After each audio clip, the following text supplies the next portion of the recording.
Hey everybody, welcome to another edition of Not Playing Magic, with me, your host, Not.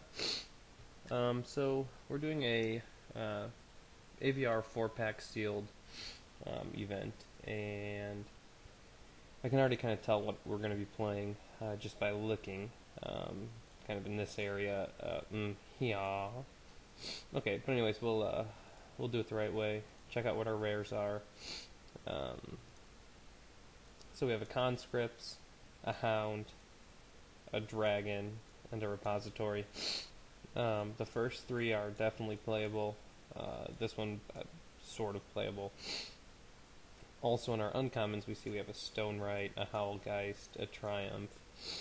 These are all just good things to be playing. So let's assume that we do end up going red-green, and the only other possibility would probably be to throw black in there, but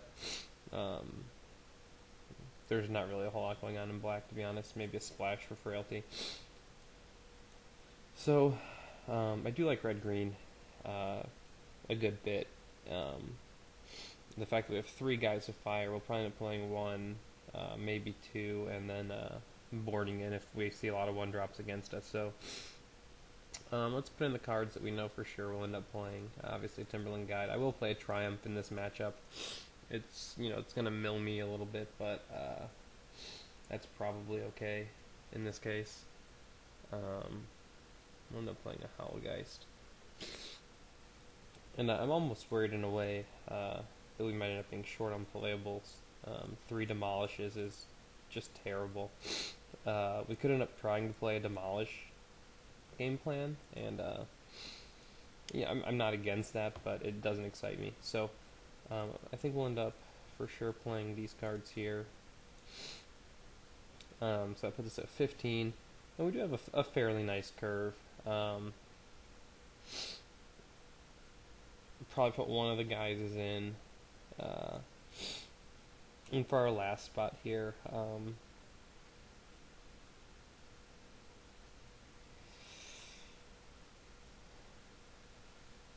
it's kind of tough.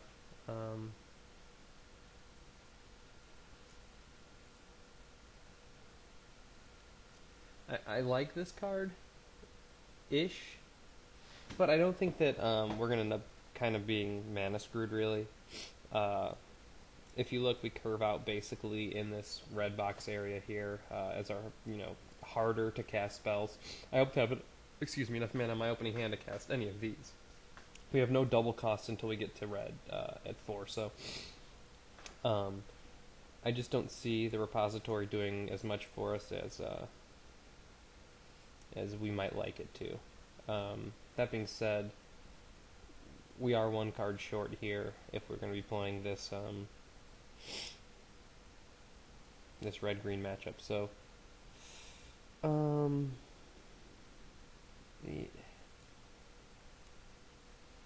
I mean, this is a nice card to slip in on a Howlgeist drop if you can wait until you have 8 mana. So you put the Howlgeist down, you toss down the Uncanny Speed. Basically, you're getting in for 7 on that turn. I just think that Aggravate's going to be a bit better for us. So let's look at what our kind of mana split's going to be for this. Actually, let's go ahead and cancel this. Let's save this deck setup here, because we will try to toss in our black and see what that looks like. I suppose instead of green, though 3 Forcemages is very, very, very tough to not play. So let's call this 2012-7-1, and it is July, much to mine and my girlfriend's surprise when we woke up this morning. Where's the year gone? So anyways, let's go ahead and call this red-green. It's fine, we'll remember. Okay, so the next thing we want to do is, I suppose I almost wonder if in this case black's not just better than red. I mean, I know we're getting more cards in red and a little bit more value maybe up in this area, but 3 Forcemages, I mean, turn 3, 4, 5 Forcemage can just win the game. So let's go ahead and see what we would play in black. It's kind of tough to play Bone Splinters when you have no sack outlet, and when your Driver of the Dead gets you absolutely nothing back. So, I mean, apart from the barter, which I wouldn't really want to be setting up in this kind of a deck, I don't really know what I'm playing black for. Yeah, that's probably not where we're going. We have no real way to interact with flyers. We have this guy on our turn only, but he doesn't really interact, so a Snare of the Sky is maybe better than I don't know what it would really be better than. Oh, how did we sneak a Demolish in here? Jeez, you guys on there are going to have to give me crap for that, because I almost went to play with a Demolish, I believe. Let me go ahead and load that deck and see actually what happened there. So what are we, 701 red-green? Yeah, sure enough, that Demolish was in there. Okay, so now we still have 13 creatures, which is very nice. I like being creature heavy in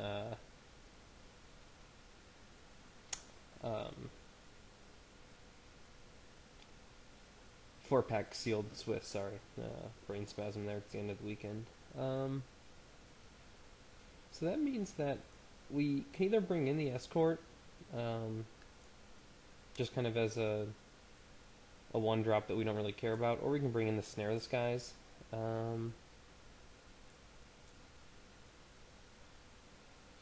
This is kind of tough for me, because I don't know that either of these two cards excite me.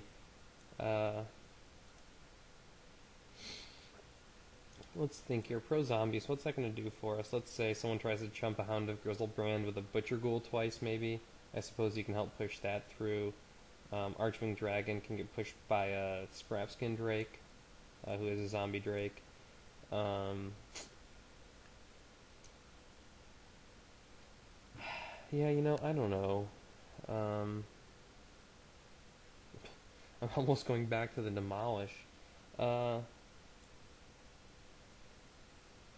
We could also just give one of our guys a Geysifier. If we stick 2 Force Mages together, they're what, 4/4s, so putting a Geysifier makes it a 5/3 always attack. And then we're looking at this in a spot where, you know, we get killed by things like Nettle Swines and a few other 3 and 4 drops. So I don't think I'm particularly excited to do that either. Who thought this last card would be such a big deal for me?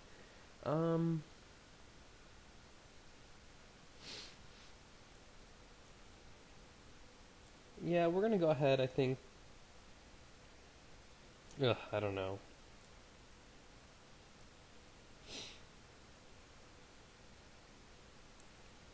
I just don't even see this being really a big deal. I don't think mana's going to be our issue. I think draw is going to be our issue, and then we're going to have Triumph of Ferocity as is. You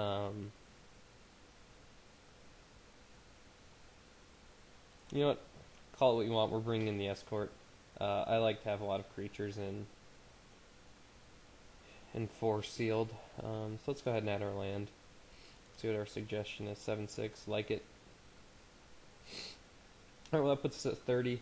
Hope we don't play any mill decks. If we do, I'd probably just board in black and play like 50 cards or something against a mill deck.